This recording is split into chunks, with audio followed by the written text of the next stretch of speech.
अहमदाबाद से take off करते समय प्लेन कैसे क्रैश हुआ हम इसको जानेंगे और पैसेंजर जो A11 सीट पर बैठे थे जिनका नाम मुकेश कुमार विश्वास है उनकी जान कैसे बची इसको भी डिटेल में समझते हैं। तो आप देखिए कुछ एनिमेशन से दिखाता हूं मैं। सबसे पहले प्लेन जो है रनवे से टेक ऑफ करता है।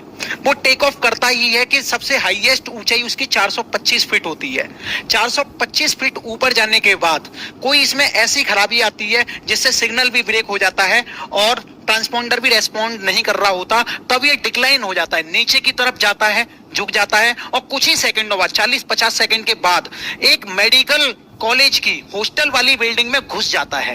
ये हादसा 1:50 पे मेघानी नगर अहमदाबाद में होता है। तो प्लेन यहाँ पर आप देखिए क्रैश हो जाता है। फिर एक ये मातम का दृश्य बन जाता है क्योंकि ये घटना दिन की है और आपको मैं बता चुका हूं कि मेडिकल कॉलेज के एक हॉस्टल की बिल्डिंग की बात है। तो दिन में हो रहा था 1:50 के आसपास लंच, जिसमें हॉस्टल में बच्चे भी बैठे हुए थे। तब ये प्लेन जो है उसकी जो नोज कॉन होती है, आगे वाला हिस्सा होता है, वो हॉस्टल के अंदर घुस जाता है। आप चित्र में देख पा रहे हो।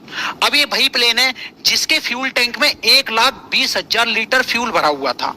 अब सोच के देखिए आप, अगर आपके घर के आसपास थोड़ी सी भी पेट्रोल में आग लग जाती है तो कितना भयानक दृश्य होता है। सिलेंडर फट जाता है तो कितना भयानक दृश्य होता है।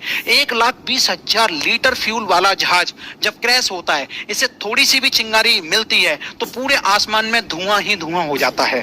अब हम बात करते हैं इस प्लेन के अंदर बैठे हुए यात्रियों की।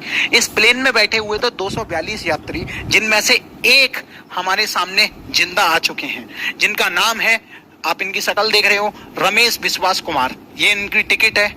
ये इकोनॉमी की सीट पे बैठे हुए थे। सीट नंबर आप यहाँ पे देख रहे हो 11A। इनकी जान कैसे बची पहले मैं आपको समझाता हूँ। देखो, सबसे पहले हमें विमान का स्ट्रक्चर समझना पड़ेगा, जब हमें समझ में आएगा कि उनकी जान कैसे बची। तो ये एयर इंडिया का बोइंग 7878 विमान था, जिसमें आप इंटीरियर देख सकते हो। उसका आगे कैबिन होता है, आप सबको पता है। ये बिजनेस क्लास की सीट्स होती हैं। ये इकोनॉमी सेक्शन है पूरा। इकोनॉमी सेक्शन में सबसे आगे वाली सीट पर 11 नंबर पर ए वाली पोजीशन पर बैठे थे हमारे विश्वास, जो कि बिल्कुल जिंदा रहने का विश्वास लेके आए थे, क्योंकि उन्हें ये तो अंदाजा हो गया था कि प्लेन में कुछ गड़बड़ हो गई है। अंदर अफरा तफरी होने लग गई थी बहुत ज्यादा, है ना, डगमगा भी रहा था बहुत ज्यादा प्लेन। तो उन्होंने क्या किया, क्योंकि ए सीट के पास ही होता है इमरजेंसी गेट, तो ये इमरजेंसी गेट को खोलकर वहां से कूद जाते हैं और धुएं से बाहर निकलते हैं और पुलिस वालों से बोलते हैं कि मैं तो जिंदा हूं, मेरी मदद मेरे भाई को ढूंढने में कीजिए।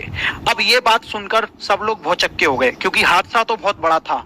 242 लोग, जिनमें क्रू मेंबर्स, पायलट सब शामिल थे, उनमें से केवल ये एक व्यक्ति अपने पैरों से चल के आता है। थोड़ा सा हम इस स्ट्रक्चर की बात करते हैं कि आखिरकार क्या खराबी रही होगी जिसकी वजह से ये विमान क्रैश हुआ। तो देखो, आप सबको पता है एयर इंडिया का विमान, जिसमें 242 पैसेंजर 40 सेकंड तक हवा में रहा, फिर डिसेंट बिलो हो गया, यानी कि नीचे की तरफ आया और हॉस्टल में घुस गया।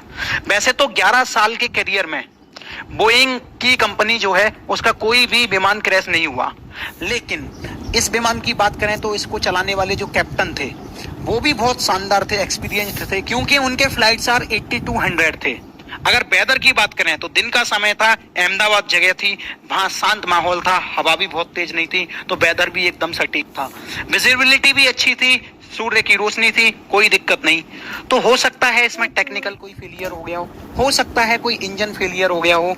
अब ये जानकारी आपको आगे मिलेगी कि किस वजह से विमान क्रैश हुआ, क्योंकि जो प्लेन के अंदर एक ब्लैक बॉक्स होता है, उसमें से इंफॉर्मेशन को रिट्रीव किया जाता है, फिर बताया जाता है कि इसके क्रैश होने का कारण क्या है। तो आगे चल